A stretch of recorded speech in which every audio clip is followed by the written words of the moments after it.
থাকবে না। এই যে এখন বাংলা কথাগুলো বলতেছি দুনিয়াতে শেষ, যখন মারা যাব আমার কোনো বাংলা ভাষা থাকবে না।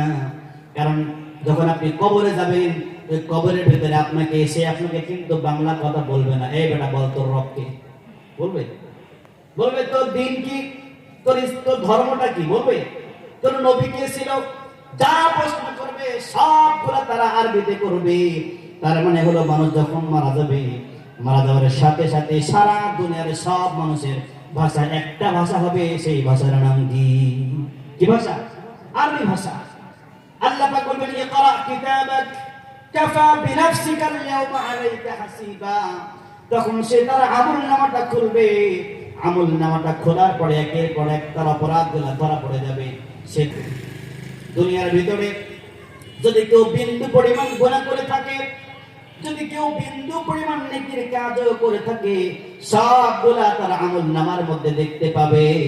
আল্লাহ রাব্বুল আলামিন সেটাই বলতেছেন, ফামান ইয়ামাল মিসকালা যাররাতিন খায়রান ইয়ারা। রাব্বুল আলামিন বলতেছেন, কেউ যদি দুনিয়ার ভিতরে বিন্দু পরিমাণ, অণু পরিমাণ যদি ভালো কাজ করে থাকে, সৎ কর্ম করে থাকে, সেটাও তার আমলনামার মধ্যে দেখতে পাবে। ومن يعمل مثقال ذرة شرا يره। আর যদি তারা বিন্দু পরিমাণ কোন খারাপ কাজ করে থাকে, অসৎ কাজ করে থাকে, তারপরেও তারা তাদের আমলনামার মধ্যে দেখতে পাবে। অর্থাৎ বিন্দু পরিমাণ আপনি যা করবেন সব কিছু আপনার আমলনামায় লেখা থাকবে। বিন্দু পরিমাণ, বিন্দুটা কি, অনুপরিমাণ এটা কি, এটা বোঝানোর জন্য বলি। আপনার শীতের দিনে দেখবেন যখন ভেজা গামছা যদি সূর্যের আলোর ওখানে আপনি ঝাড়া দেন, তাহলে ছোট্ট ছোট্ট কণা দেখা যায়, দেখা যায় না?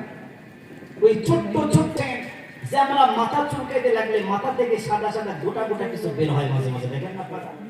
ওই জিনিসটাকে যদি 70 ভাগ করা হয়, 70 ভাগ করে 69 ভাগ যদি সাইডে ফেলে দেওয়া হয়, আর একটা ভাগ যদি রাখা হয়, ওই একটা ভাগ হচ্ছে চিন্তা করেন কত ছোট্ট জিনিস, কত সূক্ষ্ম।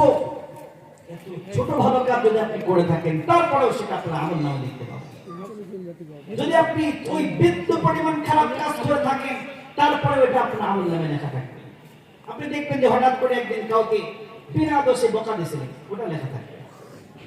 আপনি একদিন পথচারী যাচ্ছিল, তাকে আপনি এক গ্লাস পানি পান করিয়েছেন, এই এক গ্লাস পানি পান করানোর নেকি, এটাও লেখা থাকবে। মানুষগুলো আমলনামাগুলো দেখবে আর বলবে, হাই সর্বনাশ, এটা কেমন আমলনামা যে আমলনামার ভিতরে ছোট বাচ্চায় নেই, বড় বাচ্চায়। সুবহানাল্লাহ। তার মানে হচ্ছে সেদিন কারোর প্রতি বিন্দু পরিমাণ জুলুম করা